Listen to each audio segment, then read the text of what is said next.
going on, guys? Welcome back to RC Every Day. So it has been officially a year since I built out this studio, and yeah, just kind of do a walkthrough and talk about all the changes I've made and my dreams of the future and how to expand this place. So yeah, last year I made a decision to stay where I was at here in Texas, and yeah, picked up one of these storage buildings. This is 12 by 24, if I remember right. Completely unfinished, roll-up door on one end, and yeah, did all this in a 30-day period. Actually, I think it was like 28 days, and just non-stop action. That video was last year, December, and yeah, it took the entire month of November to build this thing out. I spent, not including the price of the building, I think it was around $8,000 to build the studio room back there and insulate it best I could. Ceiling, insulation, walls, electrical, the whole 9 yards. And yeah, just to get my stuff out of storage so we had a place to build again. And it's been a blessing to have. As you can tell by the piles of things behind me, we've already outgrown it. We talked about that the 6-month video. But, you know, gotta make do with what you got. But yeah, we'll talk more about my future plans at the end of the video. So yeah, a lot of things have changed. I've added an entire shipping department since I've launched the kits, and they're doing pretty good. I'm very happy with how that's going. Yeah, it's just it's like having 3 full-time jobs. I got YouTube videos and filming. I've got packing and shipping, website, questions and stuff with that. Facebook and Instagram. Instagram I've had a lot of followers on, but Facebook really blew up here since the kits took off. And so yeah, social media is pretty much a full-time job in itself now too, with comments and messages and questions, and you know, I try to take my time and answer everything I get, but I get overwhelmed a lot.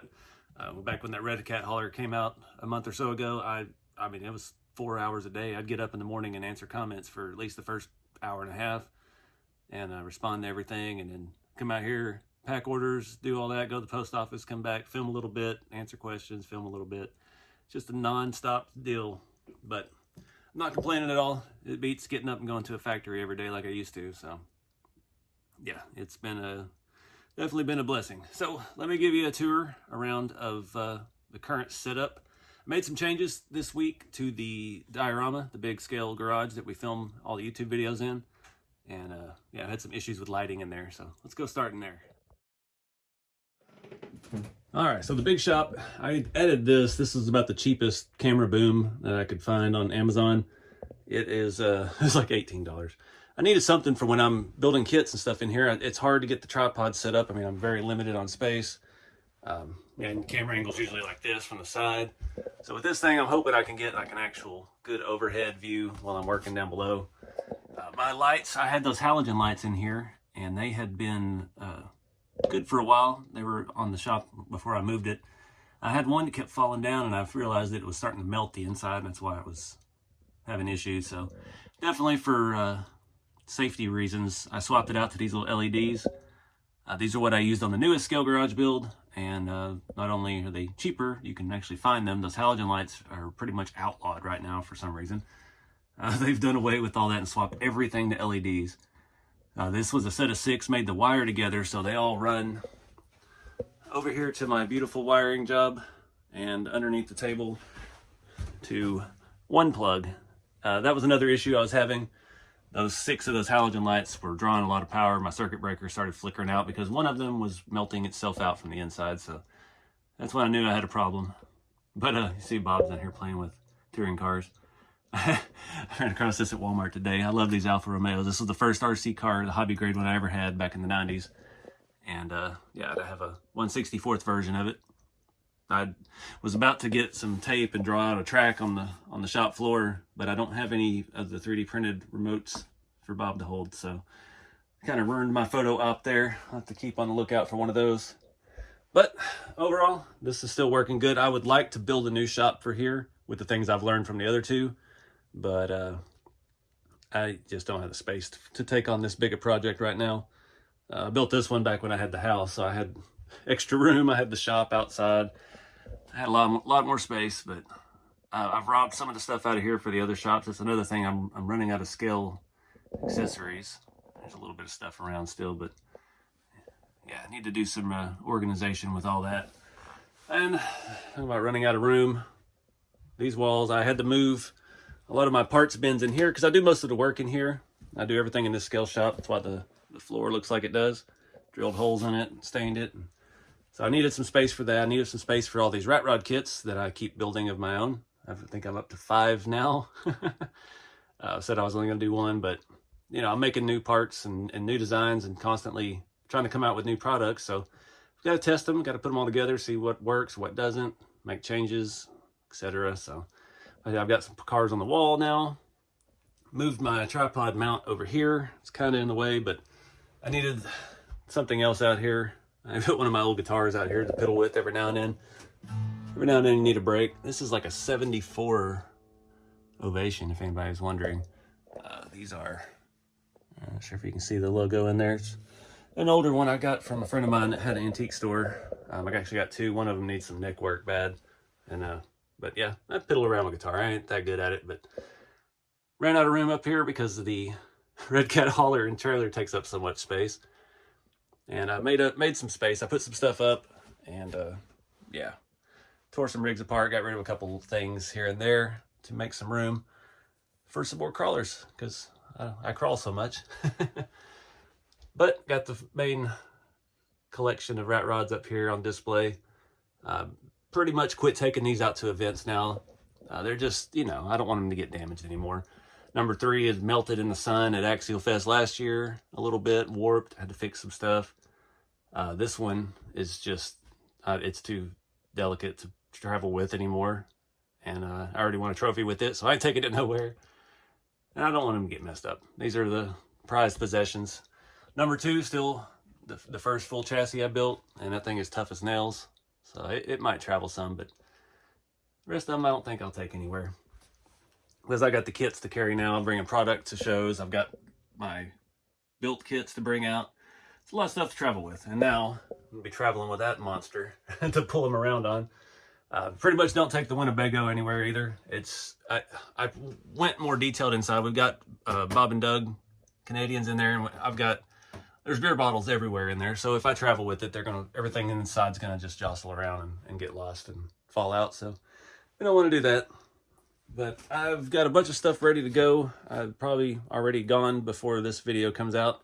I'm going down to a swap meet at the hobby shop in Leander, Texas. We'll be down there for actually 4 days. I've got enough points on my my hotel thing, so I'm gonna go down there for a little bit, play with some drifting. We'll see how it goes. I've not driven this yet. Built my RDS, got my body mounted. It's got a Yokomo gyro in it, and I have no idea how to set it up. So we'll go down there and pick some people's brain. But yeah, it's pretty packed in here. This is some of my travel gear. These are where the rat rods travel usually. And yep, box I need to find a home for. My little work cart here.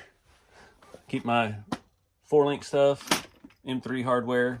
Got scale hardware, spacers, other rods and rod ends for shorter stuff. My OG box, this one has just all the oldest stuff. I got bruiser parts in there. It's got nuts and washers and wheel nuts and 12 mil hexes and things like that. This whole box is Sin parts, and that's my shock box.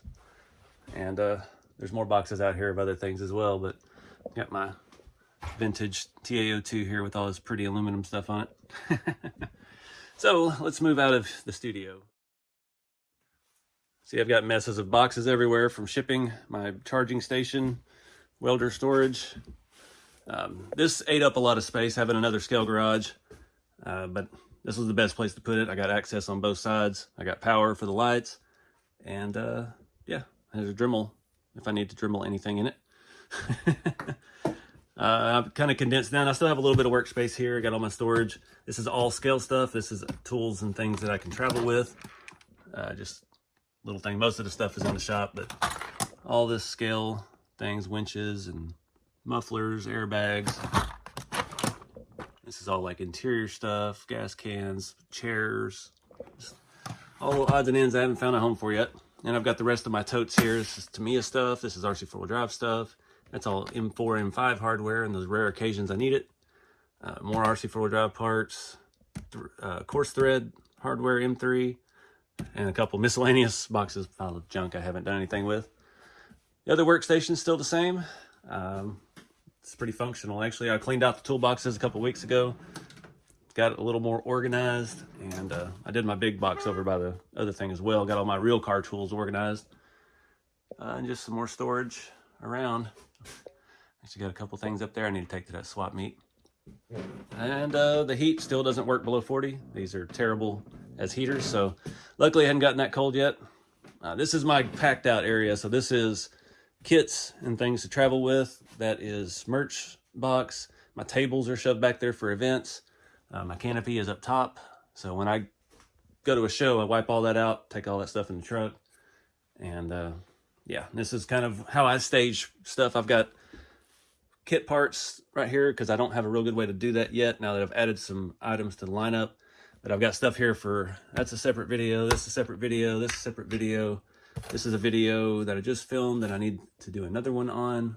And then I've got rat rod stuff over there for upcoming projects on that. I rearranged all this stuff too and condensed it down. Made a lot of space. My tire, I put all my on-road tires in a box out of the way because I don't do a whole lot with them. But I needed all my crawler tires out because you never know. Need to look at them and go through them. Yeah, just rearranged. I went through every box I had and condensed things down. Got rid of junk. Threw a ton of stuff away that was just garbage. A couple of those boxes are the original ones that I've had. There's parts in there from my original RC10 T2. Just, you know, junk basically. But you never know. You might find the right piece you need.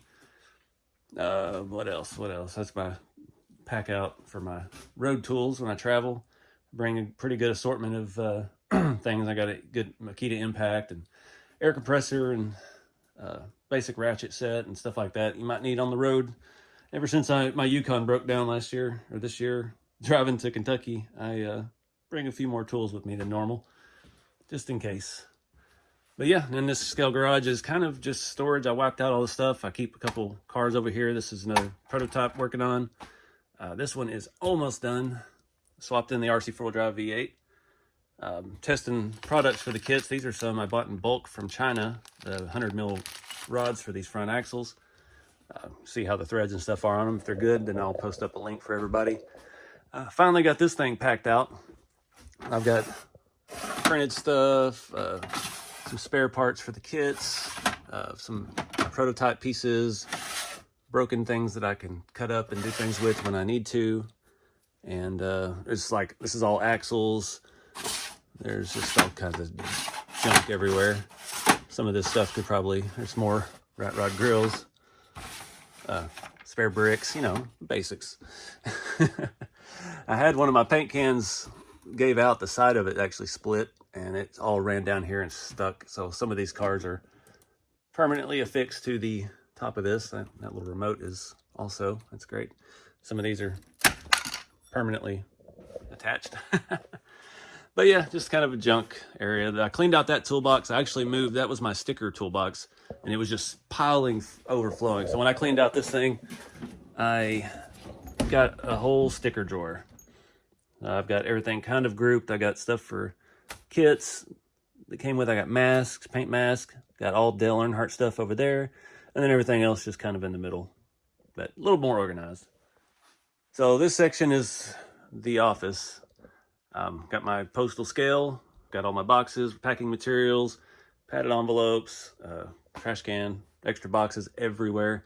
Had to add another size box now that we've got more parts. Got these custom hoods in for the kits. And yeah, got more stuff coming I got to find a home for. Don't worry about what's in there. I picked up some new paint to try because Rust-Oleum has been a nightmare. Got U-Pole. I hope it's good because that was like $12 a can. Did finally switch to a little thermal printer thanks to Chris at GCM Racing. He told me about those, and man, that is a lifesaver. Never need ink. Like, I'd already been through 2 sets of ink on my printer, printing labels, and these little things are awesome. So no one ever need ink. You just run through it, burns them into the material. It's a really neat design. But yeah, that's about it. None of this was here last time. I stole those shelves out of my bedroom and used them for boxes. On the bottom shelf of that actually is all my stuff for real cars, all my fluids and cleaning stuff and oils and things like that to, yeah, I can access that from the outside if I have to, if I really have to. Yeah, it's getting kind of cramped with all this added in here. Most of the time this is all covered and I don't really have much workspace left. This is about the only area I can keep somewhat clean, and I do all my rusting and weathering and wet sanding and stuff over here. You can see this has gotten pretty well stained up. There's a lot of splatters. Remember in the original video I talked about that this whole area would be covered in paint splatters. So but over here I got useful stuff. I got lubricants, I got all my cow RC cleaning products, my gear oil, and rust stuff, glue stuff, tents, all my rusting and weathering stuff. So that's the current situation of the shop. Future plans, it's all over the place and it changes daily almost. I definitely need more space. I need some land. I need a giant metal building, basically. What I want to do, since I can finish out places and do all the work myself, I'm not gonna be able to sink enough money or have enough money to build a giant house and then move this shop and have it behind it. That doesn't fit really with the reality of my financial situation, I guess. But I did sell my land in Oklahoma. I hadn't been up there in 6 or 8 months, and I went up there, it was overgrown, and it's kind of lost its charm for me, so I put it up for sale, and we did actually sell it. I was supposed to close on that probably by the time this video is out, hopefully, unless it gets delayed. And yeah, I mean, I'm not making much money. All that money is going to go back into kits and keeping product in the store for you guys, so we can just keep growing this thing and snowballing it. So hopefully one day I can buy a house or build a house.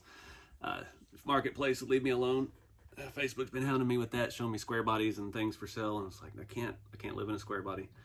So my current dream right now is to build I don't know exactly how big, probably 60 by 100 metal building, something pretty good size, something big enough where this storage building could be put inside of it.